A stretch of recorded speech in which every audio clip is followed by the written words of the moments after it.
Good morning from a slightly damp Northumberland this morning, but it's still a lovely mild morning.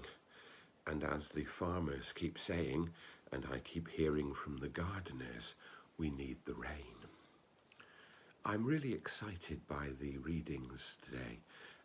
There's so much in them that my challenge is to keep this talk to 3 or 4 minutes as I normally try to, and certainly not past the 5-minute limit. So I'll keep looking at the clock so that I know that I'm not going on for too long.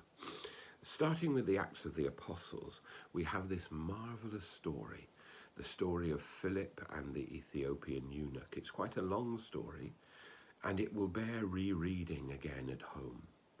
It's a story about how Philip takes this foreigner, this someone from outside the Jewish faith, and in a journey, a short journey really, takes this man from being someone who is vaguely interested to someone who wants to be baptized and to be a follower of Jesus. It points out something that's very important to us, that baptism is for all who want to be a follower of Jesus. Through baptism, we enter into a new relationship with God, and we then live that relationship out in our lives. Baptism isn't a matter of knowing certain things, it's a matter of wanting ourselves or our children to be in that relationship with God, that relationship with God that is sustained by God's love. I have baptized many people in the last few years, and they are all people who've had a relatively short experience of Christianity, but they want desperately to say yes to God and to enter into the life of a Christian. And now we move on to the gospel, and Jesus continues to speak about the life that he wants to give to the world through the living bread. Jesus wants to give life. Jesus wants to feed us. I'm taking a funeral today, not a COVID-related funeral, but an ordinary funeral in extraordinary circumstances, because the virus casts a shadow over our mourning and our ability to say goodbye to our loved ones.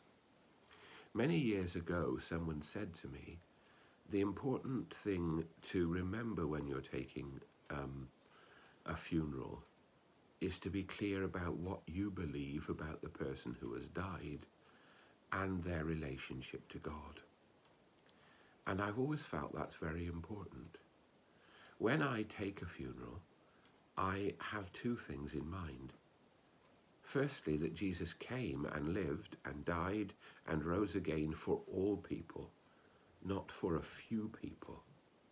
Jesus wants everyone to know life in abundance. Jesus wants the whole of creation and the whole of humanity to be transformed by his love. Jesus says, I go and prepare a place for you. And also I have that image of the forgiving Father, the loving Father, who is longing for his son, his child, to return and to share again in that loving relationship. That's what God wants for us. That's what Jesus came and lived and died and rose again for us, so that all of us could be able to enter into that relationship for ourselves, for each other, for our loved ones. This is what gives meaning to our lives, that we can enter in and live in and continue to love in that relationship, which is rooted in our relationship with God. May God bless us and fill us with hope and help us to know in our hearts the love of God, who always reaches out to us and wants us to say yes to the new life that he offers. May God bless us today.